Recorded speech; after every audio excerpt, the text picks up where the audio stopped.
Doctor Atul Kumar Bhatnagar, राजकीय महाविद्यालय खेतरी से आज आपको भर्ती के स्रोतों के बारे में थोड़ी सी चर्चा करके स्पष्ट करना चाहूँगा।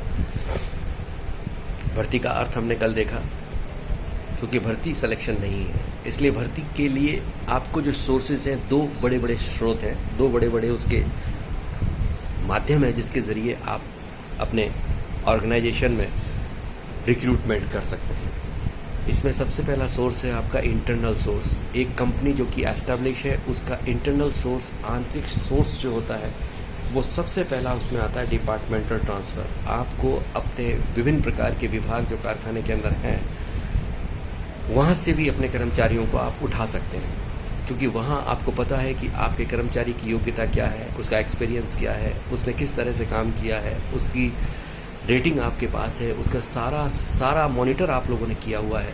तो ऐसी स्थिति के अंदर जो उसका इंटरनल सोर्स है आपकी कंपनी का, आपके ऑर्गेनाइजेशन का, वो है आप अपने ऑर्गेनाइजेशन से योग्य, एफिशिएंट, बढ़िया जो आपने चिन्हित किए हुए हैं, उन कर्मचारियों को आप डिपार्टमेंटली ट्रांसफ़र कर सकते हैं, उनका स्थानांतरण कर सकते हैं। फिर दूसरा इंपॉर्टेंट सोर्स इसके इंटरनल सोर्स के अंदर आता है, वो है आपके जो ऑफिसर्स हैं, आपके जो अधिकारी हैं, आपके जो कर्मचारी हैं, वो रिकमेंड करें किसी कर्मचारी को, किसी व्यक्ति विशेष को कि भाई ये व्यक्ति इस अमुक कार्य के लिए बहुत अच्छा है, मुफीद है, आप उसको उस सिफारिश के आधार के ऊपर रिक्रूट कर सकते हैं। तो ये दो इम्पोर्टेंट सोर्सेज है by which you can recruit them.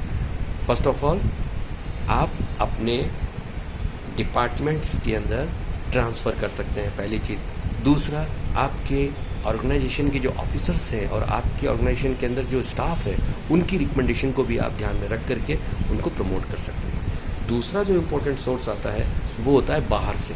बाहर से मतलब आप अपनी कंपनी से नहीं ले रहे, बाहर से जो एनवायरनमेंट है, जिसमें पूरा परिवेश आ जाता है, आपके एम्प्लॉयमेंट जो सेंटर्स हैं वो है, लेबर यूनियंस के ऑर्गेनाइजेशंस हैं, आपके जो कर्मचारी पहले काम करते थे उन कर्मचारियों का समूह भी बाहर ही है।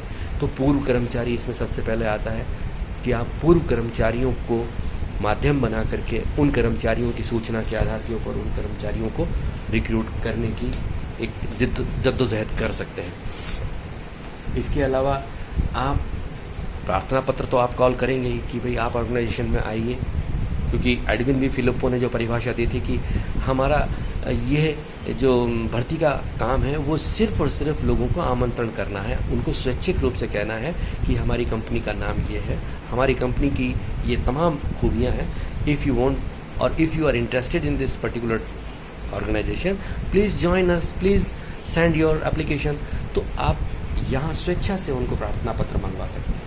फिर आपकी जो एजेंसीज़ हैं, एम्प्लॉयमेंट सर्विस एजेंसीज़ हैं, आप उनको कांटेक्ट कर सकते हैं और अपनी आवश्यकता अनुसार कि आपको किन किन व्यक्तियों की किस किस तरह के योग्यता वाले लोगों की आवश्यकता है, you just go there and ask them and they definitely arrange efficient workers for you और द स्टाफ फॉर यू।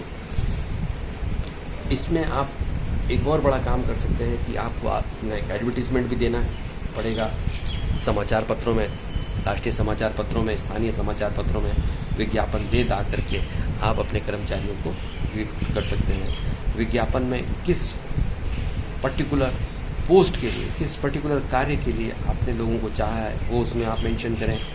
फिर आपकी जो एजुकेशनल और जो ट्रेनिंग इंस्टीट्यूट है, वहाँ से भी आप अपने कर्मचारियों को उठा सकते हैं। आपने देखा होगा कि आपके शिक्षण संस्थानों के अंदर कई बार प्लेसमेंट सेल आता है, तो प्लेसमेंट सेल में आपके इस तरह के ऑर्गेनाइजेशंस आते हैं और वहाँ सेलेक्ट करते हैं अच्छे से अच्छे, जैसे IIM है, IIT है।